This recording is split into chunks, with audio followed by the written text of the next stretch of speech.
Good afternoon. Craig Kamanis and Dean Holmes here for UncommonCents number 10. Good afternoon, Craig. How are you today? Very well, Dean. How are you, mate?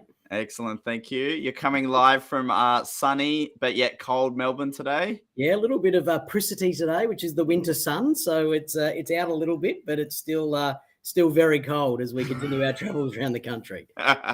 Good on you. Good on you. So today we're having a serious and difficult conversation. And really what we're talking about today is actually how to have difficult conversations. And the context for today is that we're not relationship advisors. So we're not trying to make your relationship conversations with your spouse easier or better, but we're talking about having difficult conversations in the business context. So how we think about talking to our business partners, our product providers, and people that are helping us with our clients' outcomes, our clients in general. How do we have tough conversations with them at different times, and staff? And so they're sort of they're the things that I want to talk about in terms of the people that we might be having conversations with today. And you and I have had some good conversations over time, and you've instilled some of the values that we're going to talk about today, and some things that have gone good with us, and some of the things that you dropped the ball on, and you were really honest one day, and you look, Dean, I'm not going to lie to you. This thing happened. We forgot about it, and we're fixing it. And that was probably a really good turning point in working with Paragym as we were getting started, because it just showed us that at the end of the day, we're human. Things like that do happen. And if you can own the problem in a particular way, I often say we're not brain surgeons. So the thing that did get dropped was not a brain. And so therefore it's okay that it got dropped for a little while. And it's how we tackle after the fact that's most important. So over to you, Craig. We're going to go through a couple of different topics. Yep. But if you just lead our conversation today in terms of, how do we think about having these difficult conversations? Sure, mate. And you and I have done this with each other on many an occasion. And it's funny that people think, difficult or tough or these type of conversations, they tend to think it kind of ends up blowing up a relationship. And I don't know why they think that, because in every interaction I've ever had with this, it actually makes the relationship stronger. Yeah. Because, you're right, because you can be honest and clear and all of those types of things. So let's start with, I guess my first tip there around these conversations is know what to say and when to say it. Now, you can't always be super prepared because sometimes a difficult conversation is just going to happen when your phone rings and you have to be on the end of it. But if you do have the time to get together, it's kind of, Dean, about being economical with your words. Like, don't blow this thing up and pad it out and try and fill around it. Just say to the person, look, we need to go through some stuff. I've got some information. Some of this is going to be tough to hear. Some of it's going to be tough to get through. It's okay to actually tell them we're going to have a tough conversation. We're going to have a direct conversation. And then just do it. So if you've had time to prep it up and be, conscious to go through those points without using too many words. But if you haven't had time to prep, like, for example, Dean calls me, Craig, this is stuffed up. That's where you've got to be honest with these things and be direct but tell them how you're going to fix it too. So that's probably the first thing, Dean, I think is, know what to say and know when to say it. Yeah, and I think a really valuable thing, Craig, there is the context setting when you're actually planning to have a difficult conversation. Is that if you can plan in advance, that's ideal, obviously. But when that first part of the conversation, I think, is really relevant, where you were saying this is going to be a tough conversation, or we've got to have a serious conversation, and each person will choose the words that's right for them. But the point is that you set the tone for what is about to happen. And that means that people have started to listen in a different way than if it starts with, hi, how you going? How are the dogs? Like, what did you do on the weekend? And then you go into this difficult conversation. It can be hard for everyone to switch gears at the same pace you're switching gears, because you've already planned for it. And now you're tricking them in the context of what you think you're making them feel more comfortable, but actually it could make the conversation worse. Exactly, mate. Exactly. And so what's number two? Number two, keep language simple so it can be understood. Yes, there's a time for eloquent writing and, eloquent language and stylized writing and things like that. But if you're going to be having a direct conversation or a difficult one, the time for that stuff is not now. You need to keep your language simple. You need to be clear. You need to be articulate, and you need to be able to explain why it is and how it is in very, very simple terms. So it kind of links back to number one. Don't puff stuff around it. Just be simple and effective, and keep your language simple to match what you're trying to get across. Yeah, and quite a little bit morbid, but a really relevant experience. Not that I've had the experience, Craig. I should set that context, but the medical professional have to be very specific with their words, especially around when they're telling loved ones that a loved one has died. And there's actually a lot of training that goes into that, because it is absolutely a difficult conversation, but also you do not want it to be interpreted the wrong way.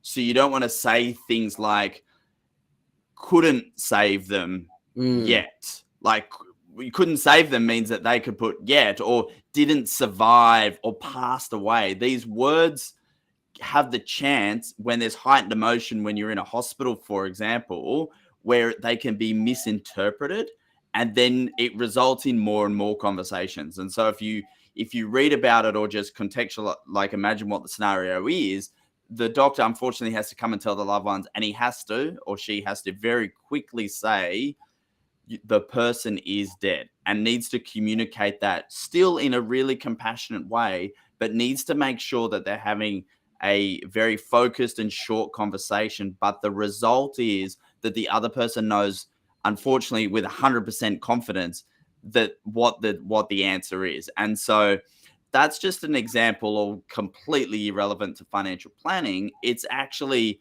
relevant because we have to keep our language simple, especially when they're difficult conversations, when either things have gone wrong or things are not going right or something's happened. Is that jumping straight into really simple words that cannot be misinterpreted is really important. And funny enough, that example you just used, Dean, like, when you think of that as a difficult conversation versus some of the things that we're potentially tackling on a day-to-day basis, I think that puts a lot of stuff in perspective around that. Yeah, our conversation's difficult, and no one likes having them, and they're tough, but stop and think, what if I had to tell someone's died? Yes. There's a lot of other difficult conversations that are discussed every single day that probably could be easier, harder to say than what we're talking about today. So absolutely. So number two, Craig, was all about having simplifying the language, whatever it is, so that there's no misinterpretation. Correct. So, number three, this is my favorite in everything that you do, and you touched on this in the opening. Honesty is the best policy. You've got the group of people that say the truth hurts. I'm in the other group of people that says the truth will set you free. And you've got to use it, and you've got to be honest. And if you're doing that, you'll cut a whole heap of fat from the conversation, right? And you'll be able to just get your message across better, and you know that you're not hiding behind something, and subconsciously your language will come out better. You'll know what to say clearer, because it's the goddamn truth. Now, the thing though with honesty and difficult and tough conversations is that you actually still need to be sensitive. And so if you've got strong emotional intelligence, you'll be good at this. If you don't, you really need to think about it and put yourself into play and go, okay, why am I here? What am I here for? And what do I need to do? And funny, a tough conversation can be when someone's asking for your suggestion, and you know that they're looking for you to listen and agree. Now, if you don't agree, it's going to become a tough conversation. But whilst you're listening to them, like, you don't have to agree, but you do need to listen, right? And actually listen actively. And so while this one is something that not many people think about, listening clearly is actually a really important part of the tough conversation. Sorry, I was playing on my phone, Craig. Of course you were. Just say that again for Story of my life, mate. the listeners. Distracted. Listening is a really important part of having the tough conversation. And it's not listening to get your next planned answer out, Dean. It's actually really listening to understand. And then, so even if you disagree, you've actually understood their story. And so you can come back with your view, but being sensitive to their idea or their problem or whatever it might be. Absolutely. And if you disagree, so the concept from my perspective, from that active listening process, Craig, is all about obviously hearing what they're saying and assessing it, but also then you've got to use your EQ and just your process, whatever you go through, to work out whether they want your opinion or they want to just be listened to, for example. And so at that point in time, you've also got to be thinking about, do I ask permission, saying, would you like my opinion on the matter, in order to open up the door to say, okay, this is a difficult conversation that's two ways, or it may be that all they want is for you to agree with them, and so it's the language, not emotional on your side, but it's like that must have been very difficult for you. That must have been very challenging for you. So you can empathize without actually having to be in their emotional journey as well at that point in time. Yeah. And the funny part is, like, when you just said to me, sorry, Craig, I was on my phone, I wasn't listening, I showed no sensitivity at all. And I said, you're always bloody distracted when I'm talking to you. If I had my emotional intelligence hat on, I would have actually maybe stopped and said, mate, is there something that you have to deal with that's on your phone? Is everything okay? Correct. You want to just take that moment and get it done, and we can pick the conversation up once you've solved that. Exactly. And that works in two ways, because it makes makes the other person feel safe if there is something important, but also a bloody idiot if they're like playing Tetris and it's like, it caught me scrolling again. So finally, Craig, like, coming back to this honesty one, why do people choose the wrong path, and why do some people choose to not be honest, and kind of fast forward the snowball implications of that? And I mean, it's because they're scared, right? And they actually don't want to be blamed, and they don't want to admit mistake. And so I'll go and find something else how easy is it to go, oh, sorry, the technology just didn't work.